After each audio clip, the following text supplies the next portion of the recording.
Hi hello నమస్తే welcome back. నేను మీ host హరిత. ఈరోజు మనతో పాటు స్టూడియోలో మనందరి లైఫ్ కోచ్ ఎంవిఎన్ కశ్యప్ గారు ఉన్నారు. Hello sir. నమస్తే అండి. ఎలా ఉన్నారు? Top class, fantastic.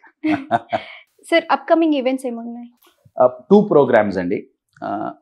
January 28th relationship mastery. ఒక రిలేషన్షిప్లో ఏదో జస్ట్ ఉండటం కాదు, ఒక ప్యాషనేట్ రిలేషన్షిప్ ఎలా మెయింటైన్ చేయాలి, రిలేషన్షిప్లో ఛాలెంజెస్ ఎందుకు వస్తాయి, ఒకవేళ ఆ ఛాలెంజెస్ వస్తే వాటిని ఎలా డిజాల్వ్ చేసుకోవాలి, ఎలా రిజాల్వ్ చేసుకోవాలి. సో ఈ రిలేషన్షిప్ అనేది ఒక సైన్స్ అండి, అది నేర్చుకోవాల్సిన అవసరం ఎంతో ఉంది. సో జనవరిలో రిలేషన్షిప్ మాస్టరీ ఉంటుంది. March 17th ఇమోషనల్ మాస్టరీ ఉంటుంది. ఏ వ్యక్తి అయితే ఇమోషనల్గా స్ట్రాంగ్గా ఉండగలడో ఆ వ్యక్తి ఎంతో మంది సాధించలేనివి ఆ వ్యక్తి సాధించగలడు, ఇమోషన్స్ ఒక్కటి మేనేజ్ చేసుకోగలిగితే. So January 28th relationship mastery. Relationship అనే దాన్ని ఎలా మాస్టర్ చేయాలి. March 17th Sunday emotional mastery, ఇమోషన్స్ని ఎలా మేనేజ్ చేయాలి అనేవి రెండు వర్చువల్ ప్రోగ్రామ్సే, ఆన్లైన్లో మాత్రమే ఉంటాయి. ఫుల్ డే ప్రోగ్రామ్ అంటే ఏవో 2-3 గంటలు ఉండే ప్రోగ్రామ్ కాదు. ఇది మార్నింగ్ 10 నుంచి ఈవినింగ్ 5 వరకు ఉంటుంది. వర్చువల్గా ఉంటుంది, జూమ్లో ఉంటుంది. అఫ్ కోర్స్ మధ్యలో లంచ్ బ్రేక్ వగేరా ఉంటాయి. సో జనవరిలో ఒకటి, మార్చిలో ఒకటి. ఈ రెండు ప్రోగ్రామ్స్ అటెండ్ అవ్వాలి అనుకుంటే you will have a special prize. సెపరేట్గా అటెండ్ అయితే వేరే ప్రైజ్ ఉంటుంది. రెండు కలిపి అటెండ్ అవ్వాలి ఒకేసారి రిజిస్టర్ చేసుకున్న వాళ్ళకి ఒక స్పెషల్ ఆఫర్ ప్రైస్ కూడా ఉంటుంది. You can contact the number on the screen for registrations. Okay sir, emotional అంటే గుర్తొచ్చింది, మనం ఎవ్రీ పర్సన్ సెల్ఫ్గా they should be emotionally strong. కానీ అది ఎమోషనల్గా స్ట్రాంగ్ ఉండడం ఎంత ఇంపార్టెంటో మనందరికీ తెలుసు. కాకపోతే ఈ కాలంలో ఉండలేకపోతున్నాం. One must give time to them self. ఆ సెల్ఫ్ అనాలిసిస్ అనేది మిస్ అవుతుంది. ప్రాపర్గా లైఫ్లో స్ట్రాంగ్ డెసిషన్స్ తీసుకోవాలి అంటే ఫస్ట్ ఎమోషనల్గా స్ట్రాంగ్గా ఉండాలి. అయితే ఈ ఎమోషనల్గా స్ట్రాంగ్గా ఉండడానికి వాళ్ళు టైం ఇచ్చుకోలేక చాలా మిస్ అవుతాం మనం. అసలు ఎమోషనల్గా స్ట్రాంగ్గా ఉండాలి అంటే ఏం చేయాలి సార్? నేను ఇందాక చెప్పినట్లు ఇమోషనల్గా స్ట్రాంగ్ ఉంటే రైట్, చాలా చెయ్యలేని పనులు చేయొచ్చు. ఇది అందరికీ తెలిసిందే. మీరన్నట్టు ఇమోషనల్గా స్ట్రాంగ్ ఉండకపోవటానికి first one of the major reasons, అసలు స్ట్రాంగ్ ఉండటం అంటే ఏంటి, వీక్ ఉండటం అంటే ఏంటి. ఒకవేళ మనం వీక్గా ఉన్నామంటే ఎక్కడ పడిపోతున్నాం తెలియకపోవటం. ఎస్, దానికి సెల్ఫ్ అవేర్నెస్ కావాలి, సెల్ఫ్ అనాలిసిస్, ఇంట్రోస్పెక్షన్ కావాలి, నేను కాదను. అయితే ఇమోషనల్గా స్ట్రాంగ్ ఉండకపోవటానికి ఆర్ ఇమోషనల్గా వీక్ అవ్వటానికి 1 or 2 మేజర్ రీజన్స్ మనం ఈ వీడియోలో డిస్కస్ చేద్దాం. రైట్, ఫస్ట్ రీజన్ ఏంటయ్యా అంటే మనం ఇమోషన్స్ని డివైడ్ చేసామండి, కేటగరైజ్ చేసాం. అంటే ఇవి పాజిటివ్ ఇమోషన్స్, ఇవి నెగిటివ్ ఇమోషన్స్ అని మన మైండ్లో మనం కొన్ని ఫిక్స్ అయ్యాం. మనం ఓన్లీ పాజిటివ్ ఇమోషన్స్ని మాత్రమే ఎక్స్పీరియన్స్ అవ్వాలనుకుంటాం, ఎక్స్ప్రెస్ చేయాలనుకుంటాం. ఈ రెండు బాగా గుర్తుపెట్టుకోవాలి. ఒకటి ఎక్స్పీరియన్స్ అవ్వటానికి ఇష్టపడతాం, ఇంకొకటి ఎక్స్ప్రెస్ చేయటానికి మొహమాటపడం. ఏవి? పాజిటివ్ మాత్రమే. అయితే నెగిటివ్ ఇమోషన్స్ అసలు ఎక్స్పీరియన్స్ అవ్వటానికే మనం అవాయిడ్ చేస్తాం, ఎక్స్ప్రెస్ చేయటానికి అసలు ఆ ఎక్స్ప్రెస్ చేయాలన్న థాటే రాదు. దీనివల్ల మనం వీక్ అవుతున్నాం అంటున్నా నేను. అంటే నేనేమన్నా అంటే ఇమోషనల్గా స్ట్రాంగ్ ఉండాలి అంటే ప్రతి ఒక్క ఇమోషన్ని ఎక్స్పీరియన్స్ అయ్యి ఎక్స్ప్రెస్ చేయాల్సిందే. కశ్యప్ ఏం మాట్లాడుతున్నావు, మరి నెగిటివ్ ఇమోషన్స్ చాలా ఉన్నాయి కదా. నా ఫస్ట్ క్వశ్చన్ ఏంటంటే ఈ ఇమోషన్ పాజిటివ్, ఈ ఇమోషన్ నెగిటివ్ అని ఎవరు చెప్పారు? ఇమోషన్స్ని అసలు పాజిటివ్గా నెగిటివ్గా మనం ఎందుకు బైఫర్కేట్ చేస్తున్నాం అనేది నా ఫస్ట్ ప్రశ్న. డివైడ్ చేసేసుకుంటా, డివైడ్ చేసి మైండ్లో ఒక ఫిల్టర్ పెట్టుకున్నాం. ఓన్లీ పాజిటివ్ ఇమోషన్సే కావాలి. సైన్స్ నేను చెప్పట్లేదండి, రిసర్చ్ చెప్తోంది. న్యూరో సైన్స్ ఏం చెప్తుందంటే ఇమోషన్స్లో పాజిటివ్ నెగిటివ్ ఉండవు, ఇమోషన్స్ ఆర్ ఇమోషన్స్ అంతే. ఇమోషన్స్ మన బ్రెయిన్ మనతో మాట్లాడే ఒక లాంగ్వేజ్ అండి. మన బ్రెయిన్, మన మైండ్ కాదండి, మన బ్రెయిన్ మనతో కమ్యూనికేట్ చేసే ఒక భాష పేరే ఇమోషన్స్ అండి. దాంట్లో పాజిటివ్ నెగిటివ్స్ ఉండవు. ఇప్పుడు ఫర్ ఎన్ ఎగ్జాంపుల్ నేను ఇక్కడికి వస్తున్నా ఇవాళ, వీడియో షూట్ కోసం. ఇక్కడ ఏదో ఇబ్బంది వచ్చింది, ఇవాళ షూట్ క్యాన్సిల్ అయింది, మీరు నాకు ఫోన్ చేసి అది ఇన్ఫార్మ్ చేద్దామని మీరు నాకు ఫోన్ చేస్తున్నారు. కశ్యప్ షూట్ క్యాన్సిల్ అయింది, రావక్కర్లేదు. నేను ఫోన్ ఎత్తట్లా. మీ మెసేజెస్ మీరు పంపించిన మెసేజ్ నేను చూడట్లా. మీరు చెప్పాలని ఫోన్ చేస్తే నేను ఎత్తట్లా. నేను మెసేజ్ మిస్ అవుతున్నానా లేదా? దానివల్ల నా టైం వేస్ట్ అవుతుంది, ఎస్ ఆర్ నో? నా డే వేస్ట్ అవుతుంది, నా ప్లాన్స్ మారిపోతాయి, yes or no? Human brain ఒక్కొక్క ఇమోషన్ ద్వారా ఒక్కొక్క మెసేజ్ మనకు అందిస్తుంది. అంటే మనలో ఒక ఇమోషన్ ట్రిగర్ అయింది, అదే ఇమోషన్ అయినా సరే, ఒక ఇమోషన్ ట్రిగర్ అయిందంటే అర్థం ఏంటంటే బ్రెయిన్ మనకు ఫోన్ చేస్తుంది. మనం ఏం చేస్తున్నాం? ఓన్లీ పాజిటివ్ ఇమోషన్సే ఫోన్ ఎత్తుతున్నాం. మనం కొన్నిటికి నెగిటివ్ ఇమోషన్ అని పేరు పెట్టేశాం. ఫియర్ నెగిటివ్, యాంగర్ నెగిటివ్, బాధ నెగిటివ్. ఆ నెగిటివ్ అని బ్రాండింగ్ లేబుల్ చేసేటప్పటికి అసలు ఆ ఇమోషన్స్ మనం దగ్గర రానియకపోయేటప్పటికి ఇమోషన్లో చాలా ఎనర్జీ ఉంటుందండి. నా బ్రెయిన్లో ఆ ఇమోషన్ ట్రిగర్ అయింది, బ్రెయిన్ మనతో మాట్లాడాలనుకుంటుంది, ఒకసారి ఫోన్ చేసింది, మనం ఫోన్ ఎత్తలా. ఇప్పుడు ఫర్ అన్ ఎగ్జాంపుల్ కోపం అనే ఇమోషన్ వచ్చింది. కోపం అనే ఇమోషన్ ద్వారా మన బ్రెయిన్ మనకు ఒకటి చెప్తుందండి. ఒక్కొక్క ఇమోషన్కి ఒక్కొక్క మెసేజ్ ఉందండి. ఆశ్చర్యపోతారు ఆ మెసేజెస్ తెలిస్తే. ఇమోషనల్ మాస్టరీ క్లాస్లో నేర్పేది అదే. ఫియర్ ఒక మెసేజ్ ఇస్తుంది, సాడ్నెస్ ఒక మెసేజ్ ఇస్తుంది. నా ఫియర్ ట్రిగర్ అయింది, ఆ మెసేజ్ ఒకటి మన మైండ్ మనకు చెప్పాలనుకుంటుంది, ఫోన్ చేస్తుంది, మనం ఫోన్ ఎత్తట్లా. ఫోన్ ఎత్తకపోతే ఎమర్జెన్సీ సిచ్యువేషన్లో ఒకసారి ఫోన్ చేసి ఊరుకుంటావా? మళ్ళీ ఫోన్ చేస్తాం. నేను ఇంట్లో కూర్చున్నా, బయట నుంచి డోర్ ఒకళ్ళు నాక్ చేస్తున్నారు, నేను ఇంట్లోనే ఉన్నా, విండో నుంచి కనపడుతున్నా, కానీ నేను డోర్ ఓపెన్ చేయట్లా. వాళ్ళు ఊరుకుంటారా? ఎమర్జెన్సీ గట్టి కొడతారా? నా ఫియర్ ట్రిగర్ అయింది, మనం ఇగ్నోర్ చేసాం. యాంగర్ ట్రిగర్ అయింది, ఇగ్నోర్ చేసాం. సాడ్నెస్ ట్రిగర్ అయింది, ఇగ్నోర్ చేసాం.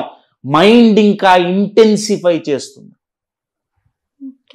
ఫస్ట్ ఫియర్ ట్రిగర్ అయినప్పుడు దాన్ని పట్టించుకోకపోతే అది సెకండ్ అటెంప్ట్లో డబుల్ అవుతుంది, ట్రిపుల్ అవుతుంది, క్వార్టర్పుల్ అవుతుంది.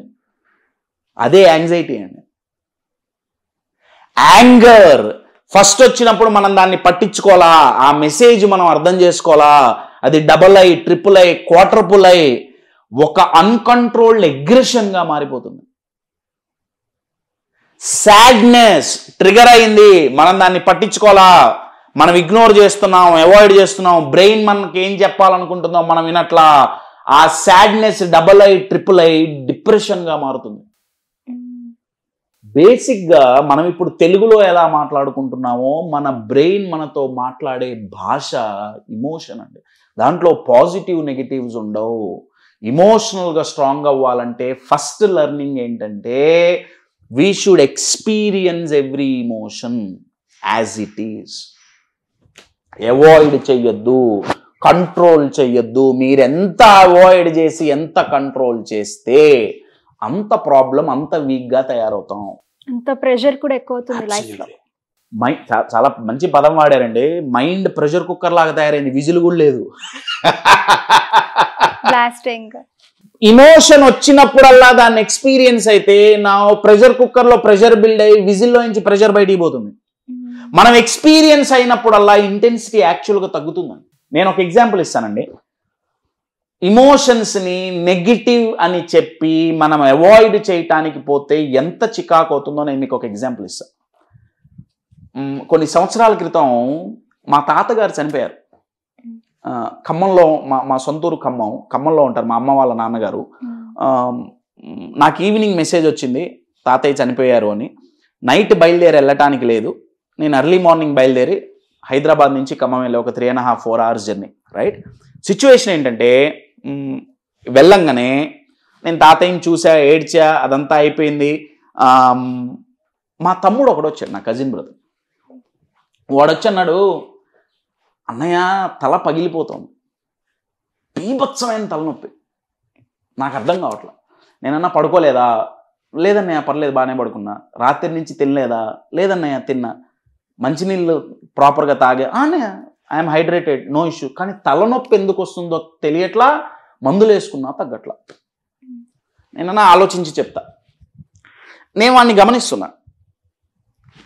గంటకోసారి ఇంట్లోకి వస్తాడు, నేను ఏడుస్తున్నా, మా అమ్మ పిన్ని వాళ్ళందరూ ఏడుస్తున్నారు తాతయ్య బాడీ పక్కన కూర్చొని.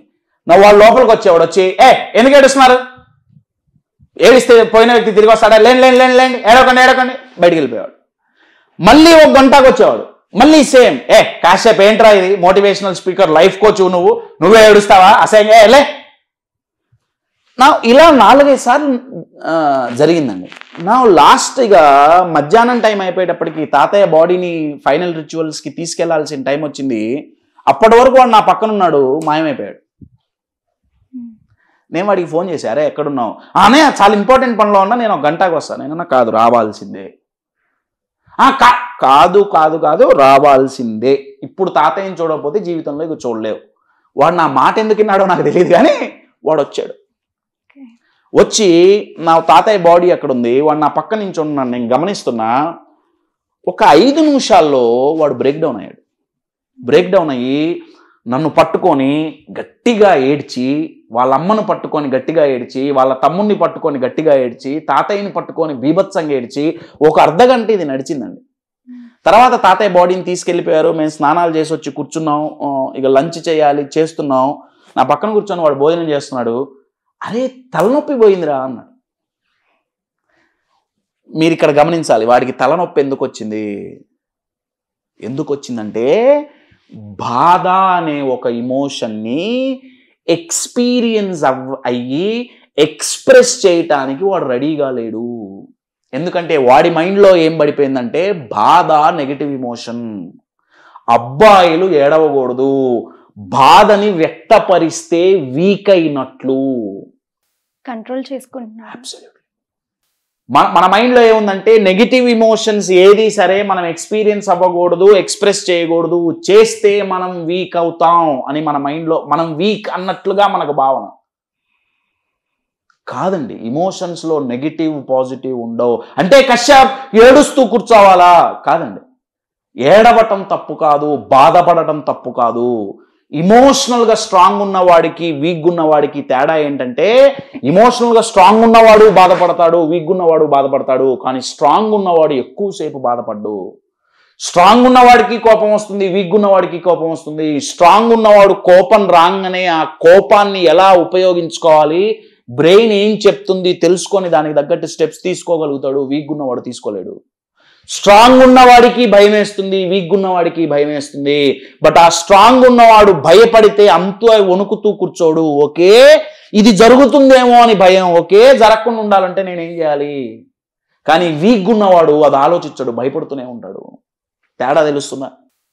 నా తమ్ముడి విషయంలో అయితే ఒక బిలీఫ్ వాడిని ఆపిందండి, అబ్బాయిలు ఏడవకూడదు. ఏడిస్తే ఏడవటం ఈక్వల్స్ వీక్నెస్ కాదు. ఏడిస్తే తప్పేంటి నా first question. This should change sir. Absolute. బాడీలో వేస్ట్ పదార్థాలని మనం ఎలిమినేట్ చేస్తున్నాంగా. టాయిలెట్కి పోయి బ్లాడర్ ఫుల్ చేసుకొని కూర్చుంటున్నావా? మరి ఇది ఎందుకు ఫుల్ చేసుకొని కూర్చుంటున్నారు? ఇమోషనల్గా స్ట్రాంగ్ అవ్వాలంటే ఫస్ట్ తెలవాల్సింది ఏంటయ్యా అంటే, పాజిటివ్ నెగిటివ్ ఇమోషన్స్ లేవు.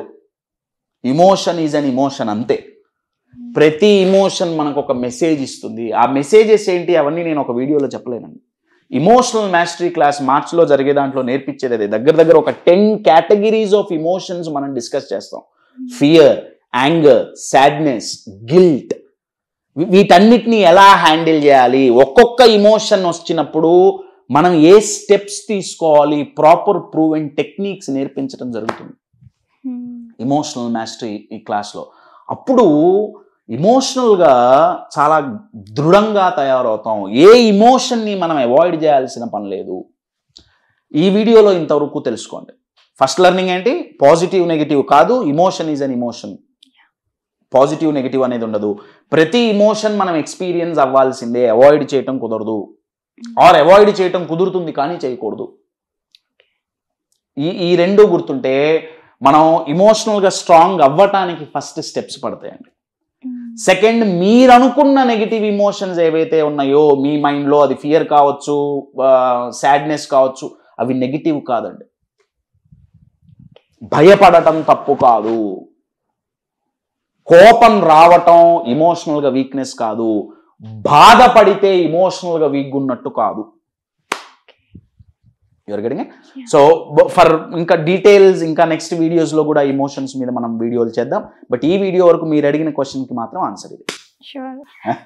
But my dear friends, learn one thing. Emotions మిమ్మల్ని డ్యామేజ్ చేసే ముందే వాటిని మీరు మేనేజ్ చేయండి. ఆ మేనేజ్ ఎలా చేయాలో నేర్పే ప్రోగ్రామే ఇమోషనల్ మాస్టరీ మార్చ్లో ఉంది. సో చూసారు కదా, January 28న రిలేషన్షిప్ మాస్టరీ మీకు ఎన్రోల్ చేసుకోవాలి అనుకుంటే కింద డిస్ప్లేలో ఉన్న నెంబర్కి కాంటాక్ట్ చేసి ఎన్రోల్ చేసుకోండి. Thank you.